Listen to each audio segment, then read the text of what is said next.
I went to the hospital to see my daughter in intensive care.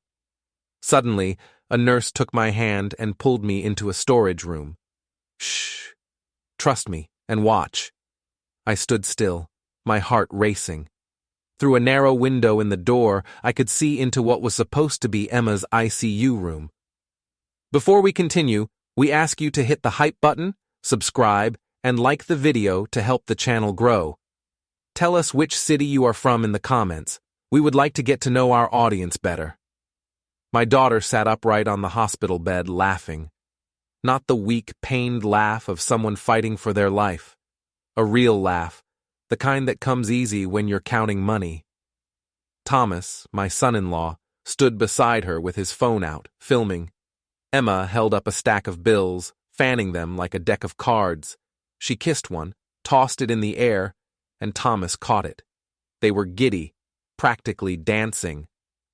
"That's 83,000 so far," Thomas said, loud enough for me to hear through the door.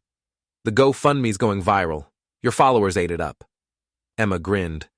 "I told you the ICU angle would work. People love a tragedy." I felt my chest tighten. The nurse beside me, Megan according to her badge, whispered, "They're not on my chart today. They paid someone to let them use this empty room for photos." I couldn't move, couldn't speak. "I'm sorry," Megan said, "but you needed to know." Emma adjusted the IV pole, not connected to anything, just a prop. She took a selfie, tilting her head back, eyes half closed.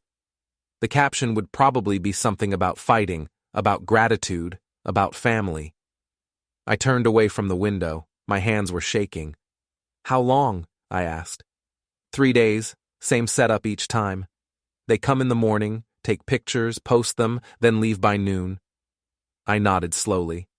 My phone buzzed, a text from Emma. "Dad, I'm so tired. The treatments are draining everything. We might lose the house if we can't cover the medical bills. Can you help?" I showed Megan the screen. She shook her head.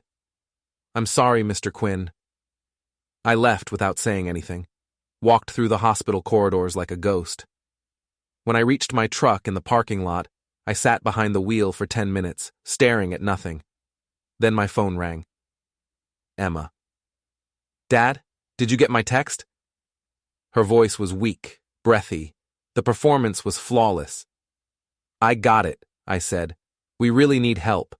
Thomas thinks we should put the house in our name temporarily, just to protect it from the medical liens. It's just paperwork, Dad. You'd still live there, obviously." "I'll think about it." "Dad, please. I'm scared." I hung up.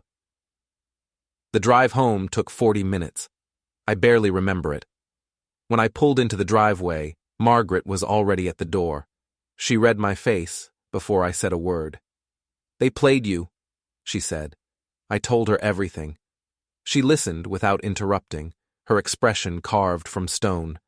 When I finished, she poured 2 glasses of whiskey and handed me one. "What do you want to do?" she asked. "I want to burn their lives to the ground." She smiled. It wasn't warm. "Then we do it right. No emotion, no mistakes. We make them believe they're winning until it's too late." I looked at my wife of 33 years and realized I'd never loved her more. "Where do we start?" I asked. "With the paperwork. You've kept everything, haven't you?" I had. 30 years of checks, receipts, bank transfers, every dollar I'd given them, every loan I'd forgiven, every bill I'd paid when Thomas's businesses failed.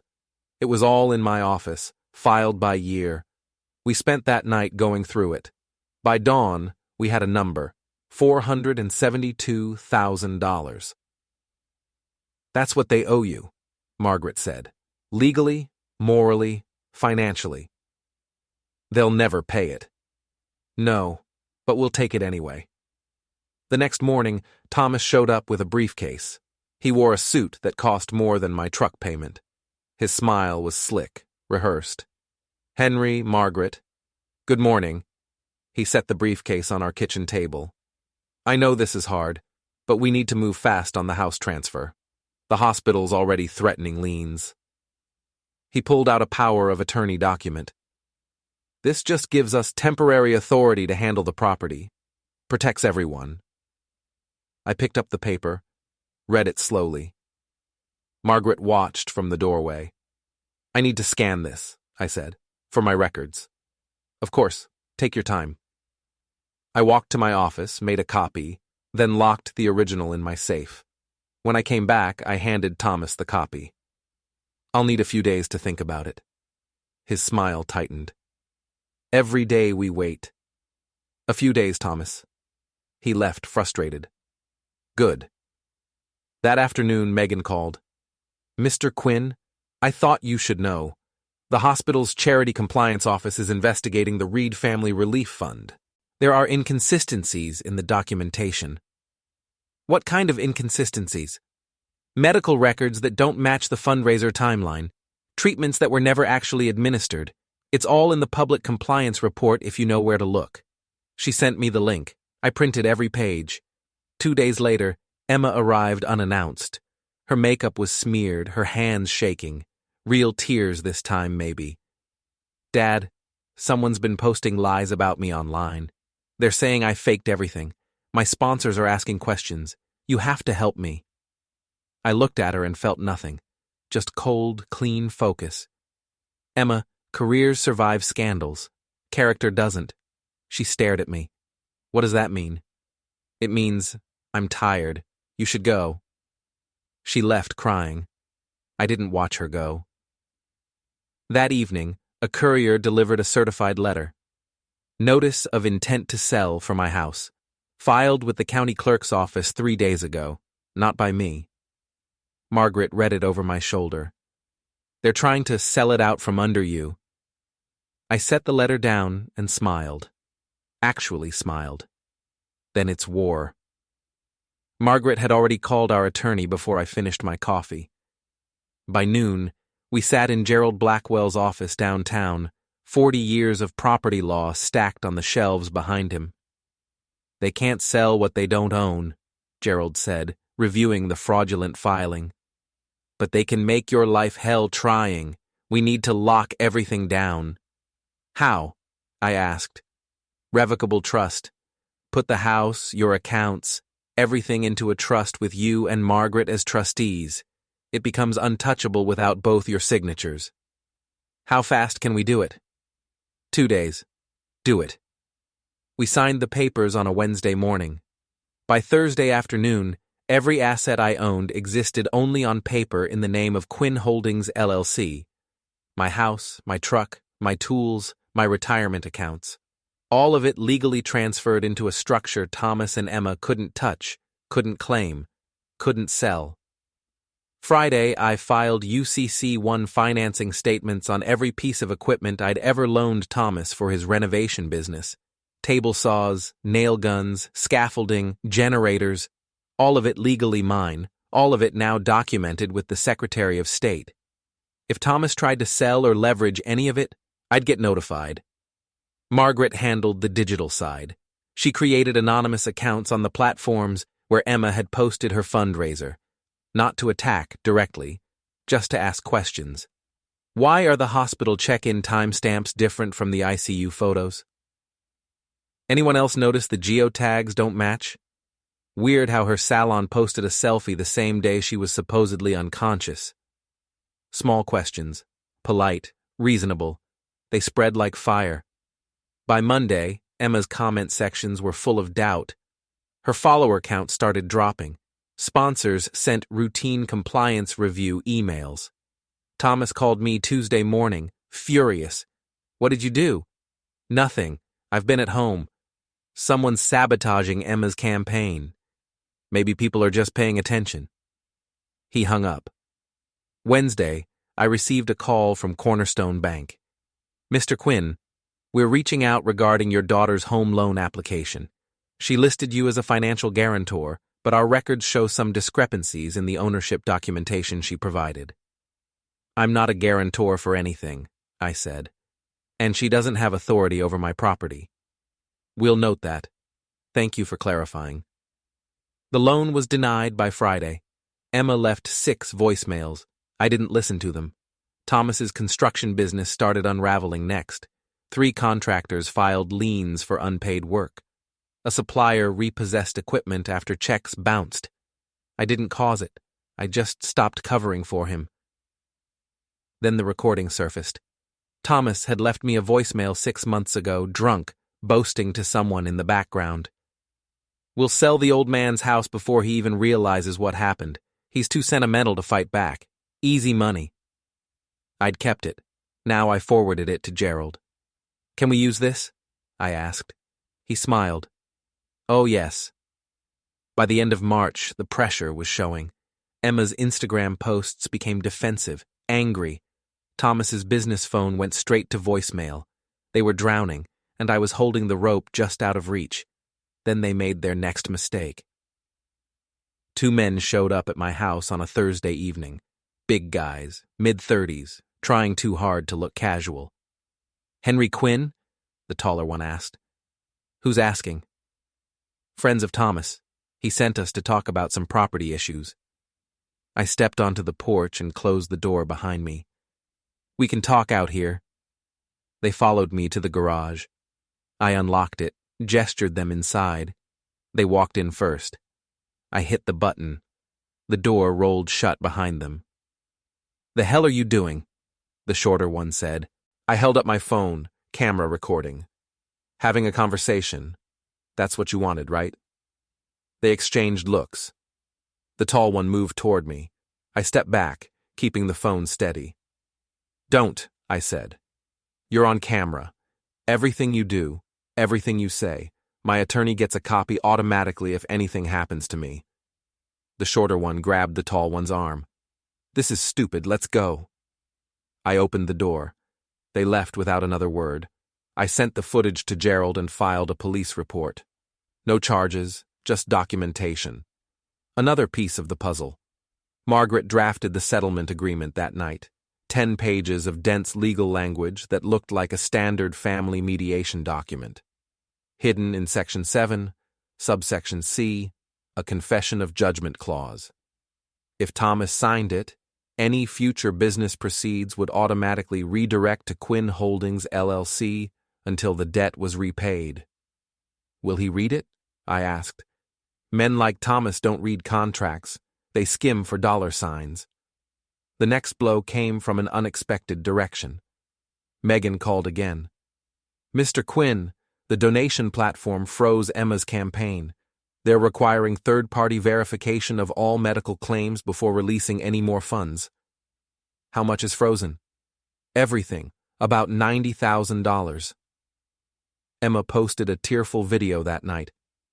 "I'm being attacked by trolls who want to destroy me. The platform won't release funds I need to survive. If you believe in me, please share this." The comments were brutal. "Prove the treatments. Show the medical records. This smells like fraud." Her follower count dropped by 10,000 overnight. I slept better than I had in months. The invitation went out on a Sunday. A simple text to both Emma and Thomas. "Let's end this peacefully. Dinner tomorrow at Altair, 7 p.m. My treat." Altair was a glass-walled restaurant on the West Hills overlooking the city. Expensive, public, neutral ground. Thomas responded first. "Fine, we'll sign your damn papers. Then we're done with you forever." I replied. "That's the idea." Margaret laid out my clothes that night. Pressed slacks, a button-down shirt, my good watch.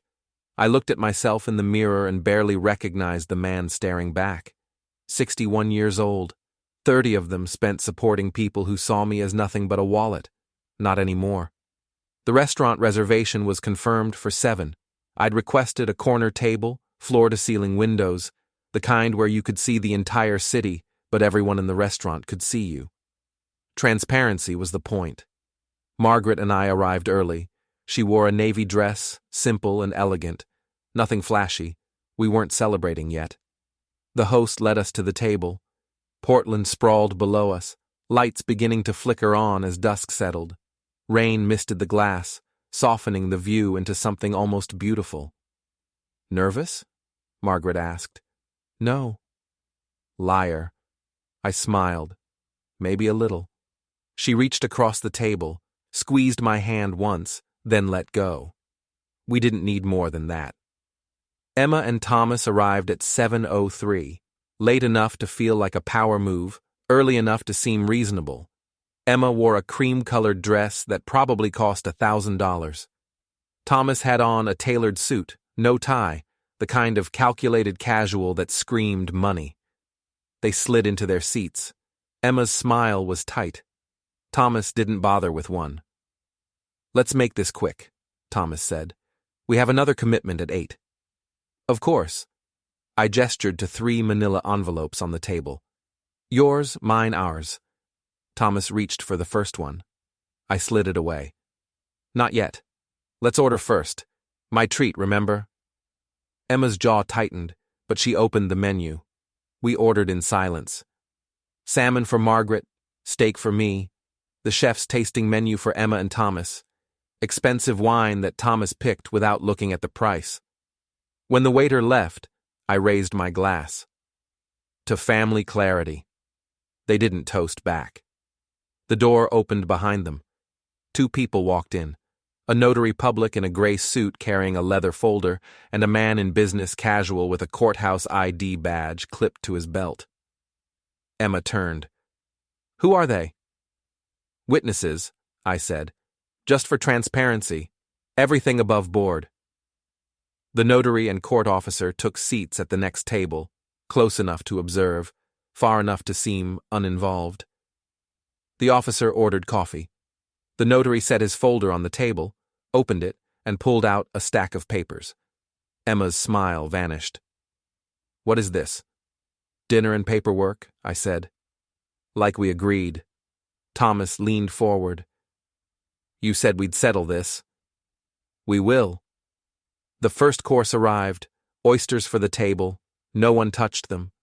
The court officer stood, walked over, and handed Thomas a thin stack of papers. "Mr. Reed, these are publicly available documents filed with the State Compliance Office regarding fundraising irregularities." Thomas took them but didn't read. "What fundraising?" "The Reed Family Relief Fund, specifically inconsistencies between stated medical treatments and hospital records." Emma went pale. "That's private." "Actually, ma'am, charity compliance reports are public record once an investigation is opened." He returned to his table. Emma stared at the papers in Thomas's hands like they might bite her. I opened the first envelope. "This one's yours." Inside, a timeline. Every photo Emma posted during her hospitalization with timestamps and geotags, salon check-ins, restaurant reservations, shopping receipts, all dated during the days she was supposedly unconscious in the ICU. "This is from my private accounts," Emma hissed. "This is from your public Instagram," I said. "You wanted people to follow your life. They did." I slid the second envelope toward Thomas.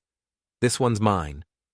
Inside, copies of every check I'd written, every loan I'd forgiven, every business failure I'd covered, $472,000 over 30 years.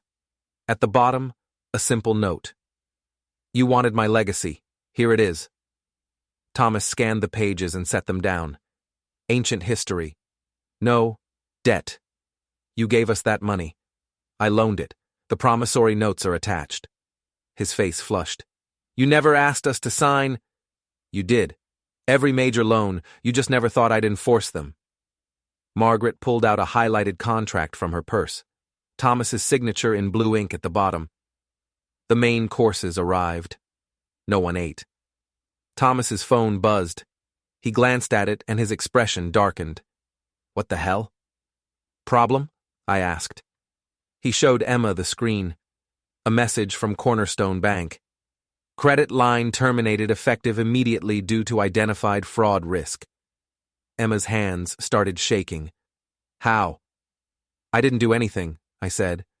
"They made their own decision, based on their own research." Thomas stood. "You set us up." "I documented the truth. There's a difference." The notary stood and approached our table. "Mr. Reed, if you're ready, we can proceed with the settlement signature." "I'm not signing anything." "That's your right," I said, "but you should probably read it first." Margaret handed him the settlement agreement. He flipped through it, stopped on page 7, and read section C 3 times. This says that any business proceeds redirect to Quinn Holdings LLC until the debt is repaid, I finished. It's a confession of judgment, standard in commercial disputes. This is extortion. This is law. Thomas dropped the settlement papers on the table. His hands were shaking, not from fear, from rage. I'm not signing this. You don't have to, I said, but your creditors might have questions when they see the UCC filings on your equipment, and your suppliers already have questions about those bounced checks. You filed liens on my property, everything you borrowed and never returned, table saws, scaffolding, generators, all legally mine, all legally documented. Thomas turned to Emma. She was staring at her phone, scrolling through something, her face losing color by the second. What? Thomas snapped. Clear Glow dropped me. Her voice was barely audible. They terminated the contract. Ethical breach. The skincare brand had been her biggest sponsor. $60,000 a year for posts and appearances. They can't do that, Thomas said. Emma showed him the email. He read it, then looked at me. You did this. I showed them the public compliance report. They made their own decision. Emma stood. I'm leaving. Sit down, I said. Something in my voice stopped her. Not anger. Certainty. She sat. I picked up the third envelope, the one marked ours. This one's interesting, I said. Emma, you signed a morals clause with Clear Glow, right? Requiring truthful representation of your life and endorsements? She didn't answer. I'll take that as a yes. I pulled out a printed copy of the clause. Section 4, subsection B. Termination rights if the sponsor discovers intentional misrepresentation or fraud. I laid out the evidence. Screenshots of her GoFundMe campaign next to hospital records showing no corresponding treatments. Photos of her ICU stay with geotags showing a Starbucks 3 miles away.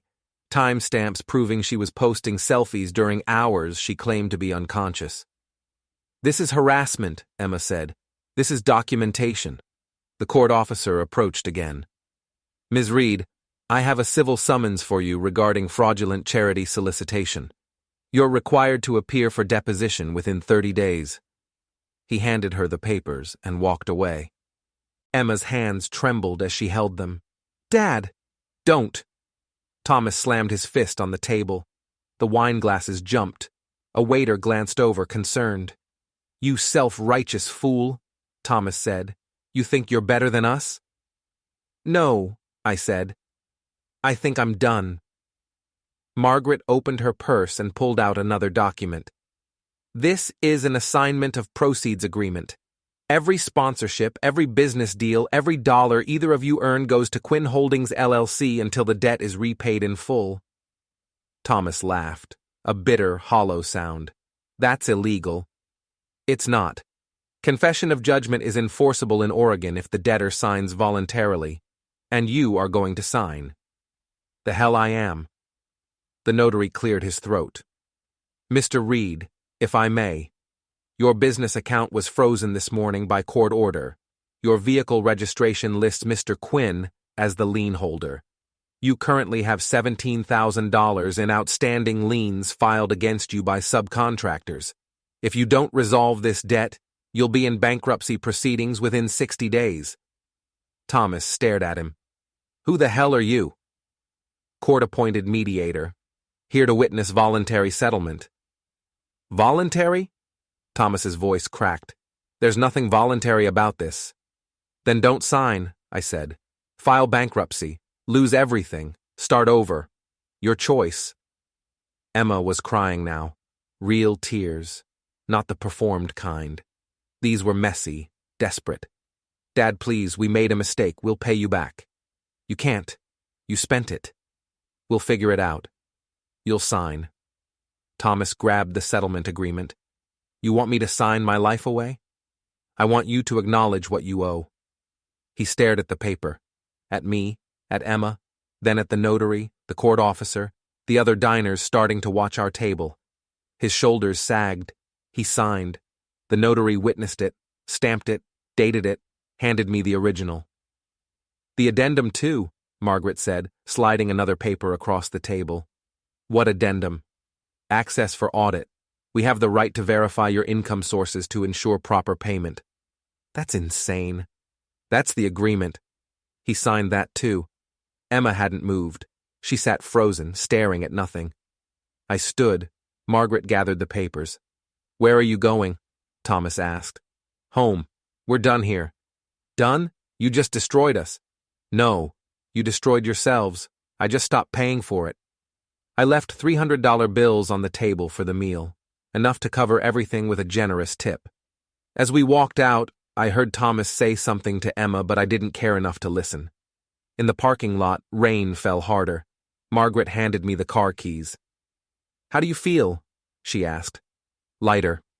She kissed my cheek. Good. We drove home in silence.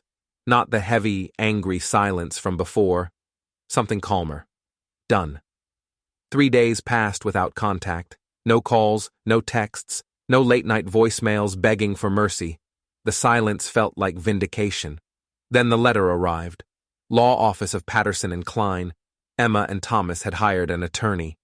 I opened it while Margaret made coffee. They're challenging the settlement, I said. She looked over my shoulder. On what grounds? Duress. Unconscionability. Claiming we coerced them into signing. Gerald predicted this. I called him. He answered on the second ring. Henry, I was expecting your call. You've seen the letter? They sent me a copy. It's weak. The notary and court officer documented everything. They signed voluntarily in a public place with witnesses. No duress. What do we do? Nothing. Let them waste their money on legal fees. The settlement stands. I hung up and poured myself coffee. Margaret watched me. You okay? She asked. Better than them. That evening, Emma posted on Instagram for the first time in a week. A long, rambling caption about betrayal, family toxicity, and financial abuse. She didn't name me directly, but everyone knew. The comments were split, half sympathetic, half skeptical. Why does your story keep changing? Show the proof. Your dad's probably right to protect himself. Her followers dropped by another 8,000 overnight. Thomas's business formally dissolved that Friday. The LLC paperwork showed up in the state filings. Total assets, 0. Total liabilities, $214,000. I checked the Quinn Holdings account.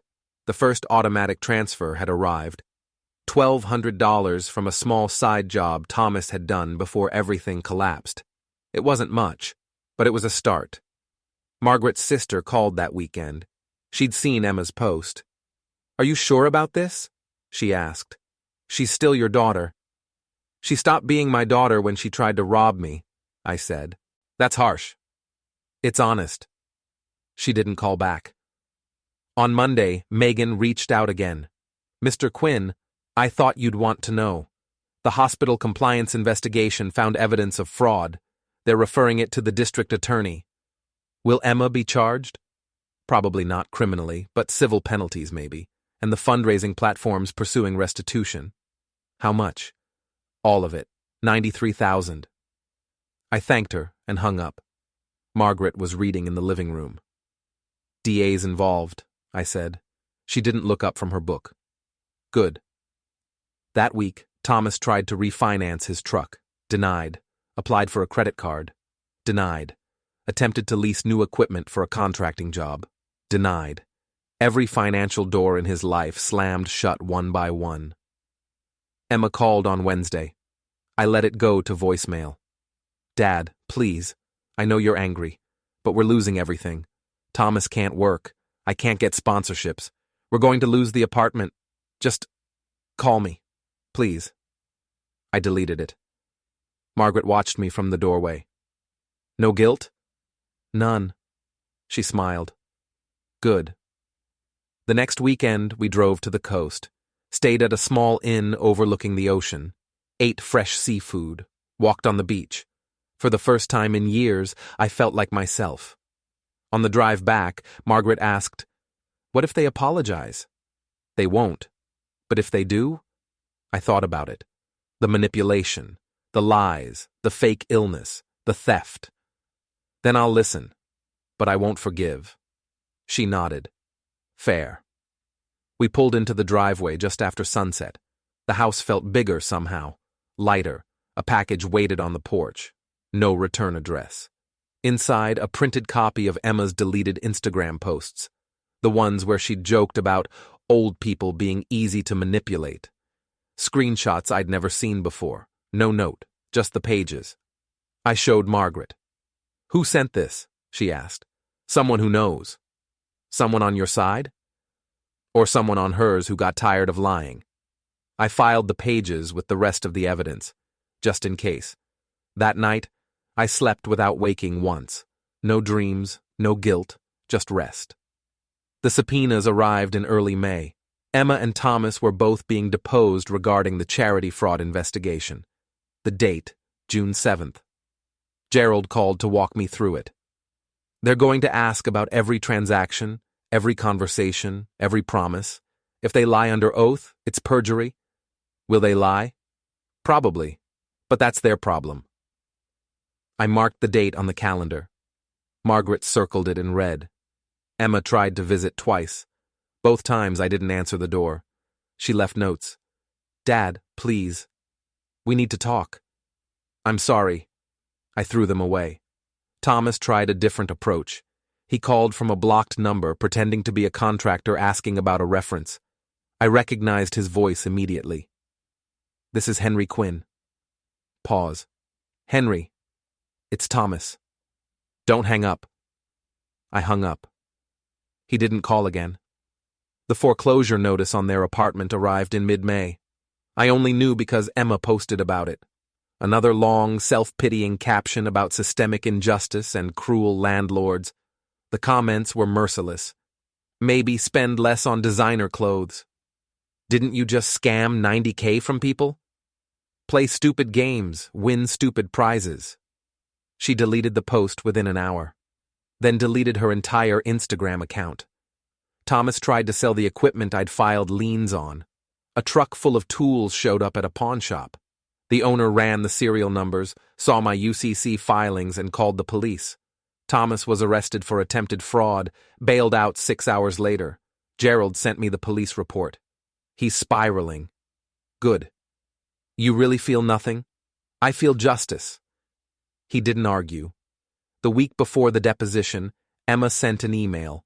Long, rambling, desperate. "Dad, I know I hurt you. I know I lied. But I'm still your daughter.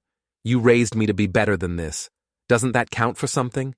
Please, don't let them destroy me. I made mistakes, but I don't deserve this. I'm begging you. Help me." I read it 3 times. Then forwarded it to Gerald with a single note. Evidence of awareness. Margaret found me in the office that night. "You're not wavering, are you?" "No."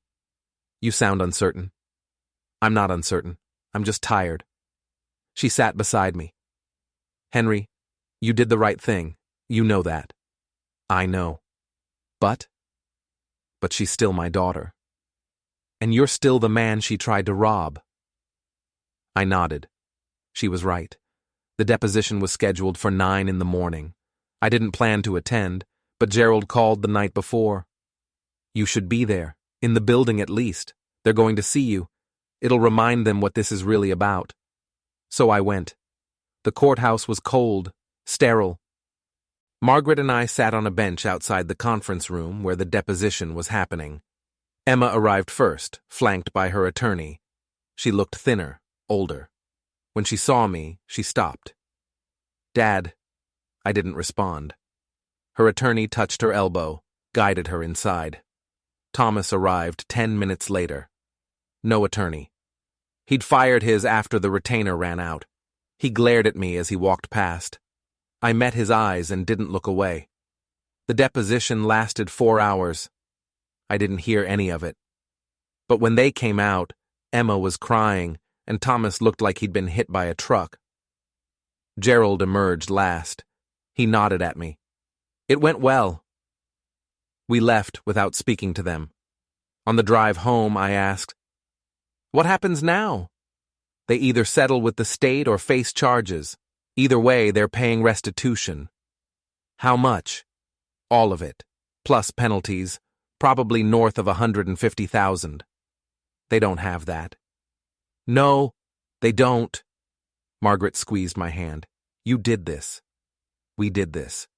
You're not having second thoughts? No. And I wasn't. June was quiet, almost eerily so. No calls, no emails, no attempts at contact. Emma and Thomas had vanished from social media entirely. I checked once, out of curiosity. Their accounts were either deleted or set to private, walls built high against the world that had turned on them. The settlement payments continued.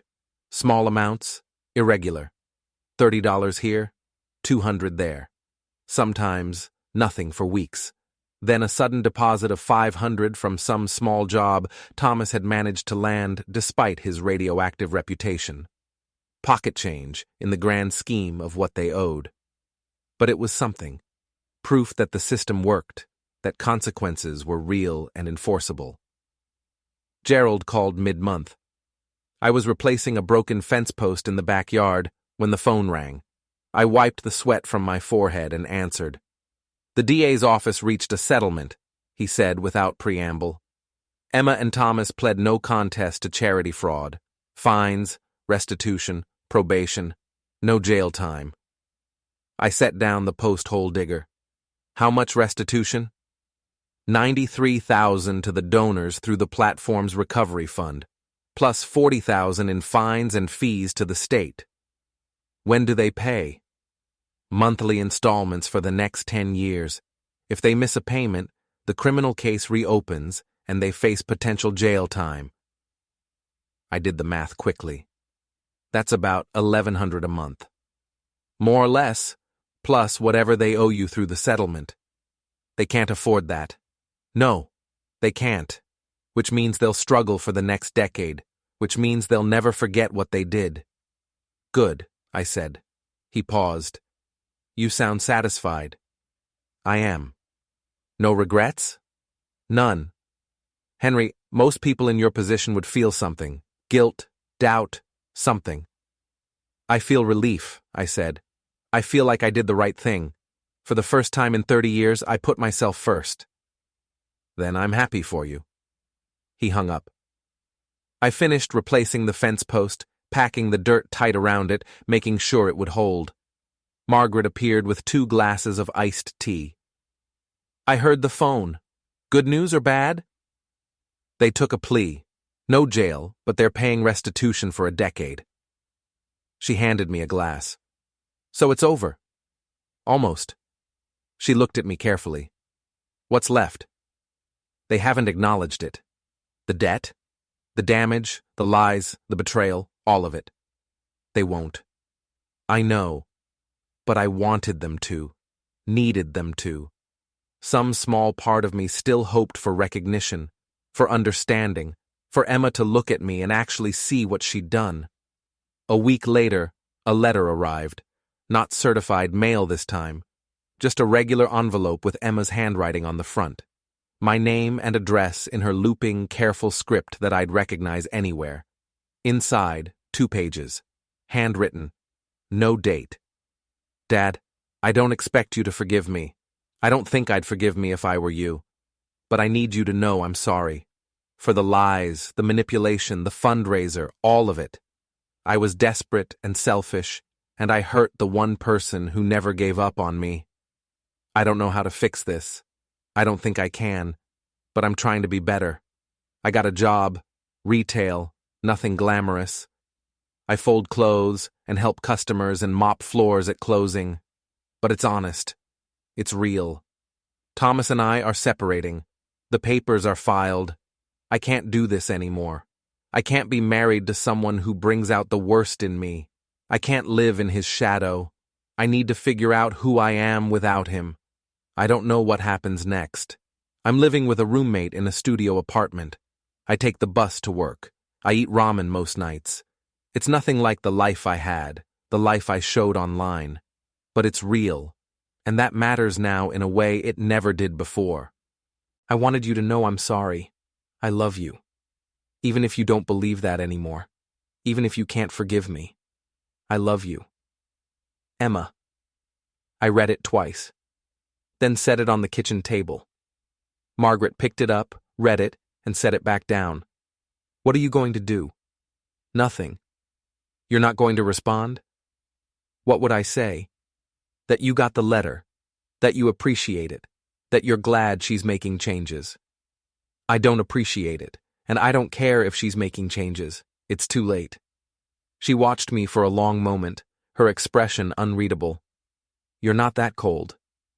Maybe I am now. You're not. I know you. You're hurt, and you're protecting yourself. But you're not cold. Then what am I? Done. There's a difference. Maybe there was. But I couldn't feel it.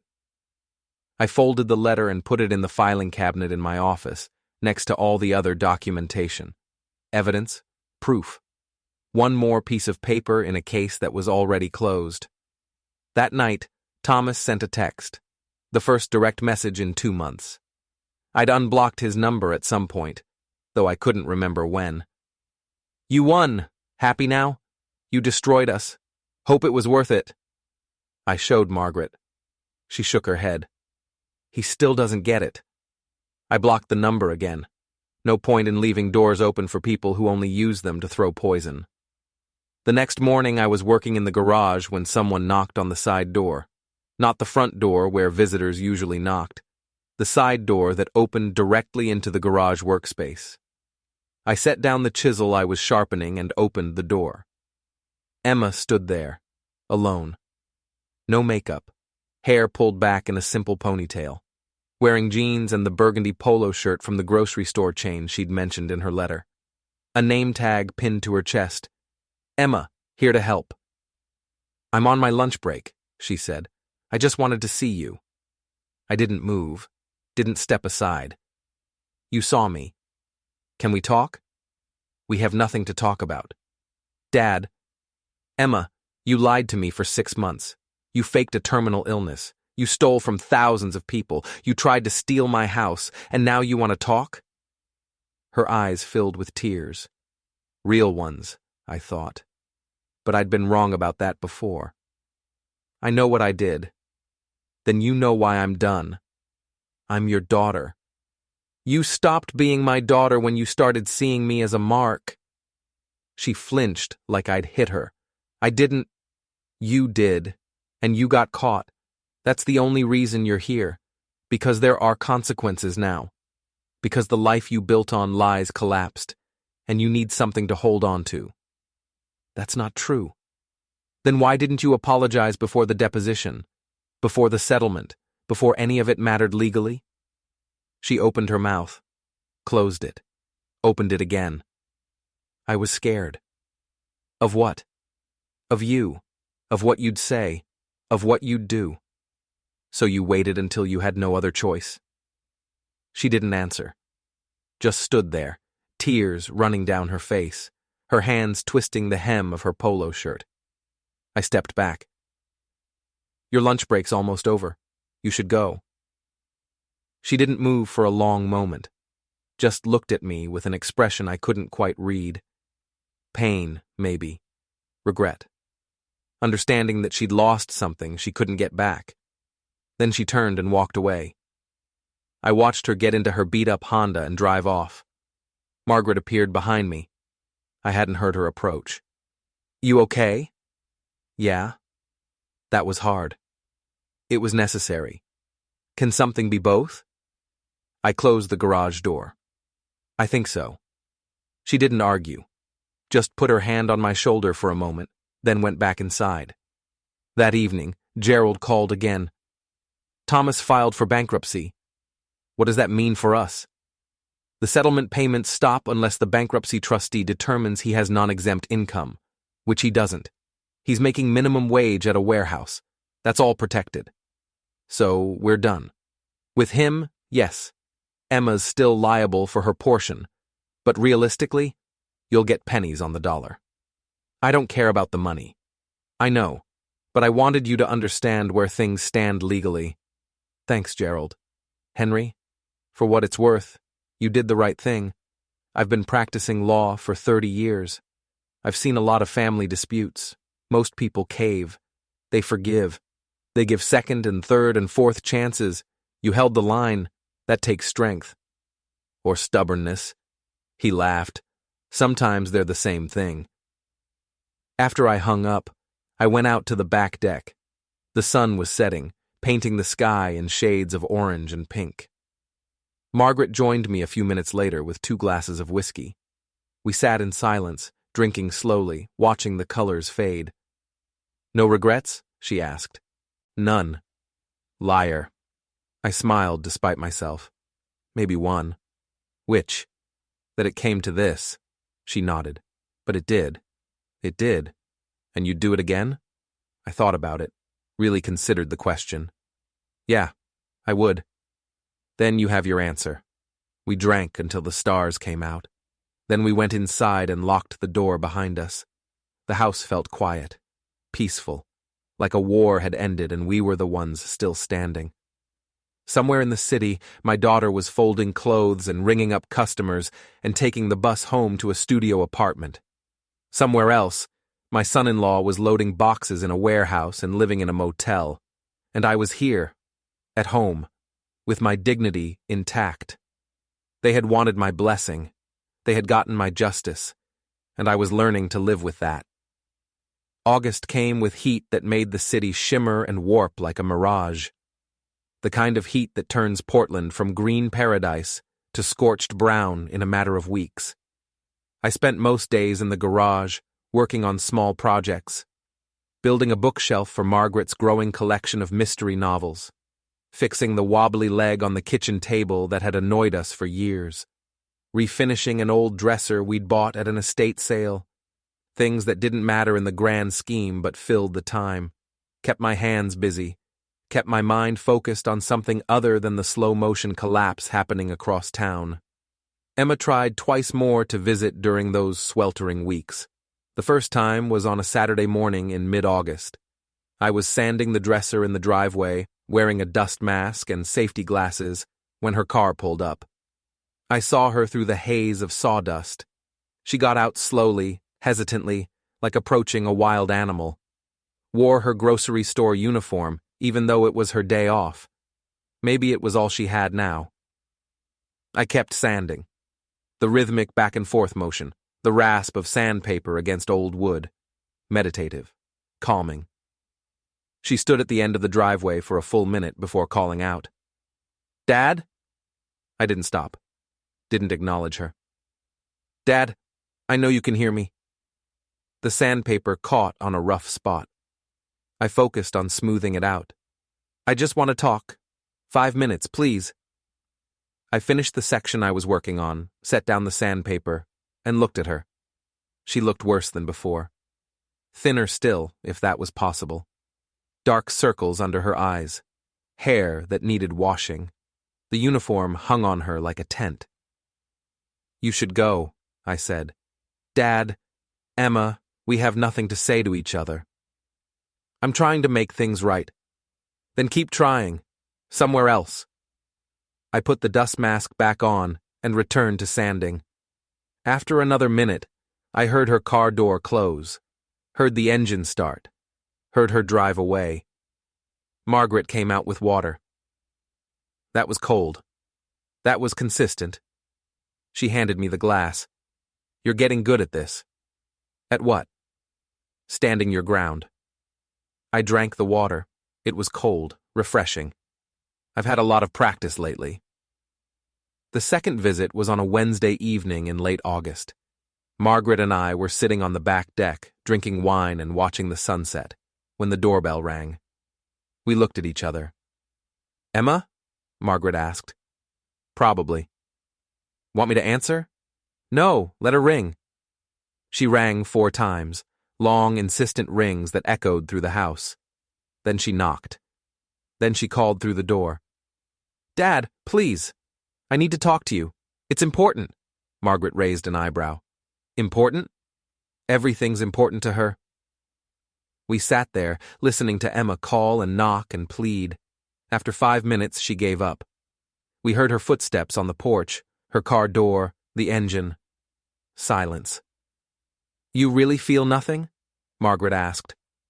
"I feel relief. Every time she leaves and I don't cave." "That's not nothing. It's better than guilt." She clinked her glass against mine. "I'll drink to that."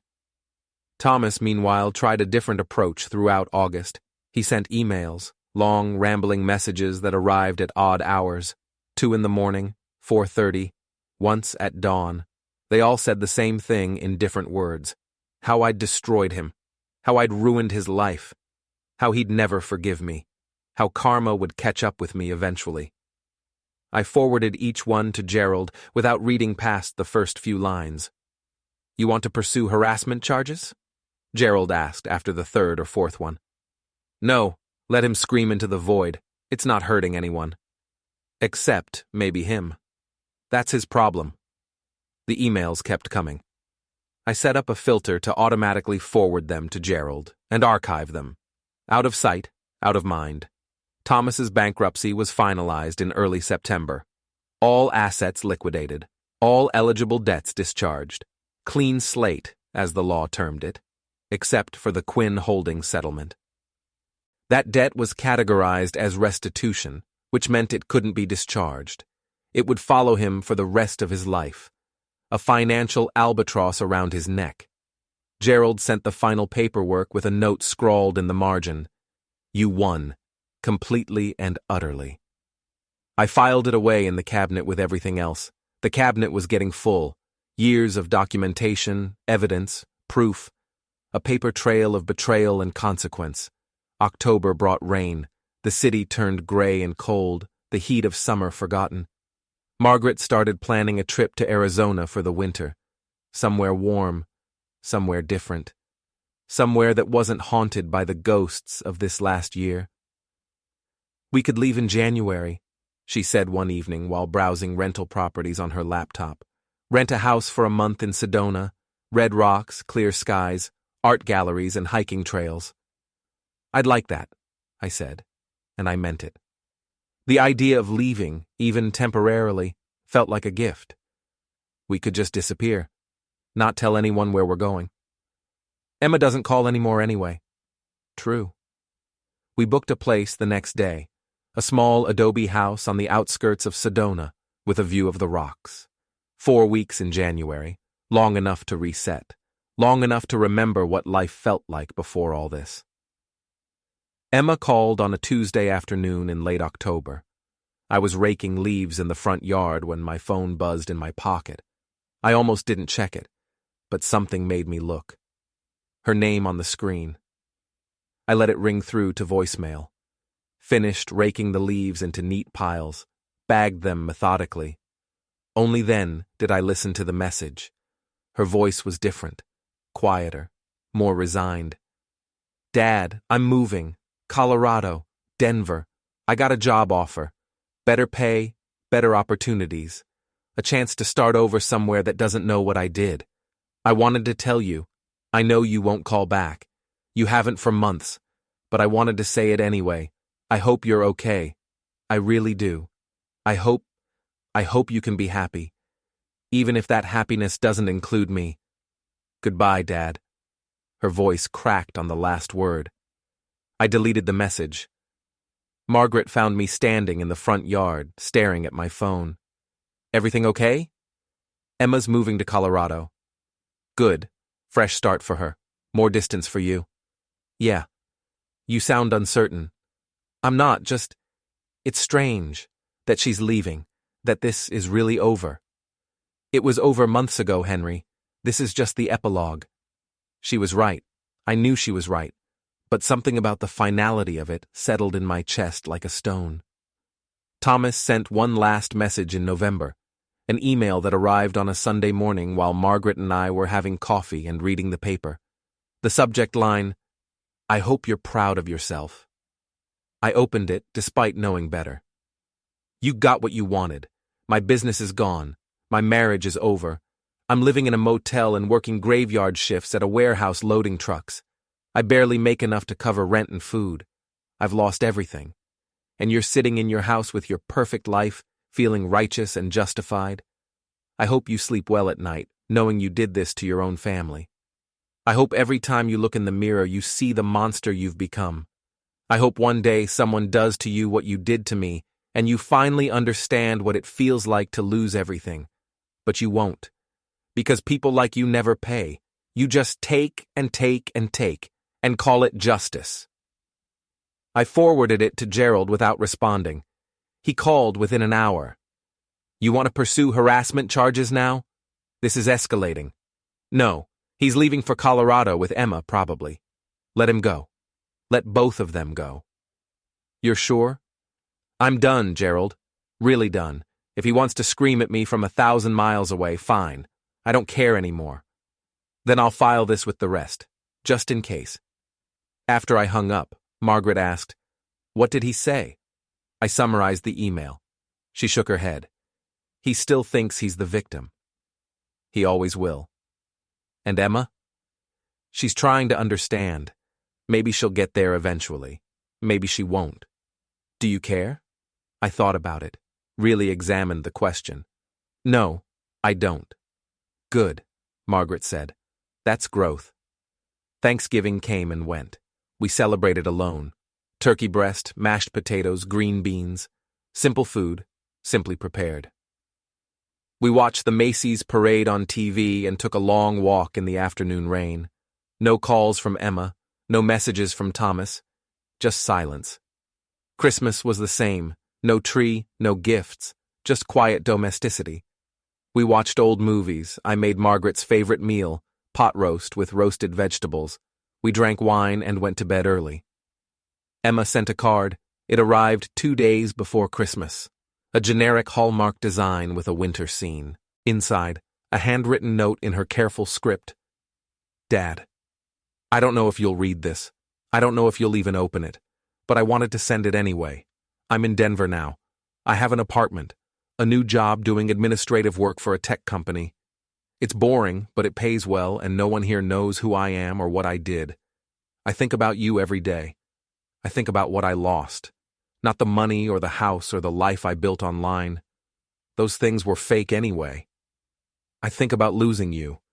About the fact that you don't want to talk to me. That you don't want me in your life. I understand why. I really do. I just wanted you to know I'm thinking of you. Merry Christmas, Dad. I hope you're happy. Love, Emma. I put it in the filing cabinet with the letter from July. Closed the drawer. Went back to the living room where Margaret was reading. Emma? She asked without looking up. Christmas card. You okay? Yeah. And I was. On New Year's Eve, Margaret and I sat on the back deck wrapped in blankets watching fireworks explode over the city in the distance. Someone down the street was having a party. We could hear music and laughter drifting through the cold air. New Year? Margaret said when the clock struck midnight. New start, I replied. Any resolutions? Not looking back. She smiled and squeezed my hand. Good resolution. We kissed and went inside. The house felt smaller than it had a year ago, but in a good way. Manageable. Comfortable. Ours. In January, we left for Sedona as planned. 4 weeks in the desert. Red rocks, blue skies, endless silence. We hiked every day, pushing ourselves up steep trails to viewpoints that took our breath away. We ate at small diners where everyone knew each other. We read books on the patio in the warm afternoon sun. Margaret asked once about halfway through the trip, "Do you miss her?" We were sitting on the patio, watching the sunset paint the rocks in shades of orange and red. The question came out of nowhere, but I knew exactly who she meant. The daughter I thought I had? Yes, sometimes. But not the real one? There is no real one. Not anymore. Just the illusion I believed in for too long. She nodded slowly, processing. That's sad. It's honest. Can something be both? I thought about Emma's card, her voicemail, her letter, all the apologies that came too late to matter. Yeah, I said. It can be both. We stayed in Sedona another week beyond what we'd planned, extended the rental. Neither of us was ready to go back to Portland yet. When we finally drove home, we took back roads through the desert and mountains, stopped at small towns, ate at roadside diners, made the journey last as long as possible. When we pulled into the driveway, I felt nothing. No relief, no dread, just arrival, just coming home to a house that was finally fully ours. The mail had piled up. Margaret sorted through it while I unpacked the car. Bills, advertisements, catalogs, nothing important, except one envelope. Legal office, Patterson and Klein. The same firm Emma and Thomas had used to challenge the settlement. I opened it slowly, read it twice to make sure I understood. Thomas was suing for wrongful coercion and financial elder abuse. I called Gerald. He picked up on the second ring. "Let me guess," he said. "You got the notice." "You knew?" "They filed 2 weeks ago. I was going to call you when you got back. Didn't want to ruin your vacation." "What are the grounds?" He sighed. "Same as before. Duress, unconscionability, blah, blah, blah. It's frivolous, Henry. He has no case. But it'll cost him money he doesn't have to pursue it." "Why would he do that?" "Desperation. Anger. The belief that if he fights hard enough, he can win. Some people never learn." "What do we do?" "We respond. We show up. We win. Then we put it behind us for good." I thanked him and hung up. Margaret found me in the office, staring at the legal notice. "Problem?" "Thomas is suing. Again." "Of course he is." "You're not worried?" "No. Are you?" I thought about it. About the evidence we had. About the witnesses. About the rock-solid legal foundation Gerald had built. "No," I said. "I'm not." "Then let's have dinner and forget about it until we have to deal with it." She was right. We grilled salmon on the back deck despite the cold. Ate with fingerless gloves on, laughing at the absurdity of it. Went to bed early and slept soundly. The lawsuit could wait. Everything else had. The lawsuit moved slowly. Months of filings, motions, delays. Gerald handled it all. I barely paid attention. By spring, Thomas had burned through 3 attorneys. None of them would work on contingency once they reviewed the case. The 4th one finally told him the truth. "You have no standing. Drop it." Thomas refused. The hearing was set for June. A full year since the deposition. Gerald wanted me there. "Show the judge you're not afraid," he said. So I went. The courtroom was small, fluorescent lit, sterile. Thomas sat alone at the plaintiff's table, representing himself. He looked rough, thinner, unshaven, his suit wrinkled. The judge, a sharp-eyed woman in her 50s, reviewed the file with visible impatience. "Mr. Reed, you're alleging financial coercion and elder abuse?" "Yes, Your Honor. Against your 61-year-old father-in-law who holds a valid notarized settlement agreement that you signed voluntarily in a public place with multiple witnesses? He manipulated me." "How?" "He filed false liens. He turned my creditors against me. He sabotaged my business." The judge looked at Gerald. "Response?" "Your Honor, Mr. Quinn filed legitimate UCC-1 financing statements on property he legally owned. He provided truthful information to financial institutions when asked, and Mr. Reed's business failed due to his own financial mismanagement, not Mr. Quinn's actions." The judge nodded. "Mr. Reed, do you have evidence of manipulation or fraud?" "He's my wife's father. He had power over us." "Emotional leverage is not legal coercion. Do you have documentation of threats, physical intimidation, or false imprisonment?" "No, but—" "Then you have no case. This lawsuit is dismissed with prejudice. You are barred from refiling any similar claims. Mr. Reed, if you continue to harass Mr. Quinn through the legal system, I will hold you in contempt. Do you understand?" Thomas stared at her. "This isn't fair. Life isn't fair, Mr. Reed. Court is adjourned." She stood and walked out. Thomas turned to me. His eyes were hollow, desperate. "You destroyed me," he whispered. No, I said. You destroyed yourself. Gerald and I left. In the parking lot, Margaret was waiting. How'd it go? She asked. Dismissed, with prejudice. She smiled. Good. We drove home. I felt lighter. Not happy exactly, just settled. That evening, Emma called. I almost didn't answer, but curiosity won. Hello. Dad. Her voice was small. I heard about the lawsuit. What about it? Thomas told me. He's not doing well. That's not my problem. I know, I wanted to say I'm sorry for all of it. I really am. Emma, I appreciate that. But it doesn't change anything. I know. Silence. Are you okay? She asked. I'm fine. Good, that's good. More silence. I should go, I said. Yeah. Okay. Bye, Dad. Goodbye, Emma. I hung up. Margaret was watching from the doorway. How was that? Sad. For her or for you? Both. She nodded. That's fair. We ate dinner on the deck, grilled chicken, roasted vegetables, cold beer. The sun set orange and pink. Somewhere in the neighborhood, a dog barked. What happens now? Margaret asked. We live. Just that? Just that. She smiled. I can do that. We finished eating and cleaned up together, then sat on the couch, reading separate books in comfortable silence. Around 10, my phone buzzed. A news alert. Local woman arrested for charity fraud after investigation into fake medical fundraiser. I opened the article. Emma's face stared back at me. Older photo from when she was still posting. The headline, Former influencer faces charges in 93K scam. I showed Margaret. She read it, then handed the phone back. You okay? Yeah. Really? Really. I deleted the alert and turned off my phone. We went to bed. I fell asleep within minutes. No guilt, no regret, just sleep. The criminal case moved faster than I expected. Emma pleaded guilty in August to avoid trial. The sentencing hearing was set for October 1st. Gerald called to let me know.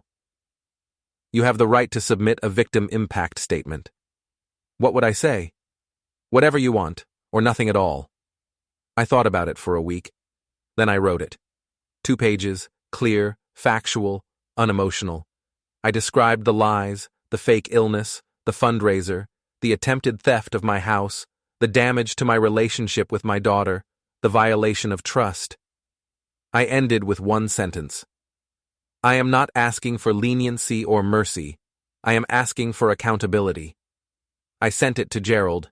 He filed it with the court. The sentencing hearing was scheduled for 2 in the afternoon. I didn't plan to attend. Margaret convinced me otherwise. She needs to see you, Margaret said. She needs to know you're watching. So we went. The courtroom was half full. Supporters of Emma, mostly. People I didn't recognize. Thomas wasn't there. Emma sat at the defendant's table with her attorney. She wore a plain blue dress, no jewelry, hair pulled back. She looked young, smaller than I remembered. The judge entered. Everyone stood. The prosecutor outlined the case. The fake fundraiser, the falsified medical records, the $93,000 in fraudulent donations. Emma's attorney presented mitigating factors, difficult childhood, mental health struggles, first offense. Then the judge asked if anyone wanted to speak. I stood. Emma's head snapped toward me. Her eyes went wide. The judge gestured. Please approach. I walked to the podium. The microphone was too high. I adjusted it. Your Honor, my name is Henry Quinn. I'm Emma's father. Emma's attorney started to object. The judge waved her off. I pulled out my statement. But I didn't read it. I looked at Emma instead. For 30 years, I gave you everything. Money, time, support. I believed in you when no one else did. I covered your husband's failed businesses. I paid for your lifestyle. I never asked for thanks. I just wanted to see you succeed. But somewhere along the way, you stopped seeing me as your father. I became a resource, a wallet, a tool. And when that wasn't enough, you lied to me. You faked a terminal illness. You manipulated my love for you into a weapon against me. You didn't just steal money from strangers, you stole my trust, my faith, my willingness to believe that my daughter was a good person. I don't want revenge. I don't even want an apology. I just want you to understand what you did. Not to the donors, not to the court. To me. I folded the paper. That's all. I walked back to my seat. Margaret squeezed my hand. Emma was crying. Not performative tears, real ones. Her attorney handed her tissues. The judge spoke. Ms. Reed, I've reviewed the case thoroughly. The evidence is damning. You exploited the kindness of strangers and the love of your family for personal gain. This is not a youthful mistake. This is calculated fraud. However, I also recognize that you've cooperated with authorities, pleaded guilty, and shown genuine remorse. I sentence you to 2 years in prison, suspended, with 5 years of supervised probation. You will complete 500 hours of community service. You will pay full restitution of $93,000 plus fines. And you are permanently barred from operating any charitable fundraising campaigns. If you violate probation, you will serve the full sentence. Do you understand? Emma nodded. Yes, Your Honor. Then we're adjourned. The gavel fell. Emma turned to look at me. I met her eyes. She mouthed something. Maybe I'm sorry, maybe something else. I didn't respond. Gerald, Margaret and I walked out into the October sun. The air smelled like rain and fallen leaves. How do you feel? Gerald asked. Done. No second thoughts? None. He shook my hand. You're a stronger man than most, Henry. Or a colder one. Maybe both. He left. Margaret and I walked to the truck. On the drive home, she asked, What happens now? Now we live. Just like that? Just like that. We stopped at a diner on the way, ate burgers and fries and drank too much coffee. When we got home, the sun was setting. I checked the mailbox out of habit. One envelope. Quinn Holdings, LLC. Inside, a check. $1,200. The last of Thomas's bankruptcy proceeds. I deposited it the next morning. That night, Margaret and I sat on the back deck. The stars were bright, the air cool. Any regrets? She asked. No. None at all? I regret that it came to this, but I don't regret doing it. She nodded. Good. We sat in silence for a long time. Then she said, I'm proud of you. I looked at her. For what? For not breaking. I didn't have a choice. You did, and you chose yourself. She was right. I poured 2 glasses of whiskey. We toasted nothing in particular and drank under the stars. Somewhere in the city, my daughter was starting probation. Somewhere else, my son-in-law was working a warehouse job and living in a motel. And I was here. At home. With the woman I loved. With my dignity intact. They wanted my blessing. They got my justice. And I slept better than I had in years.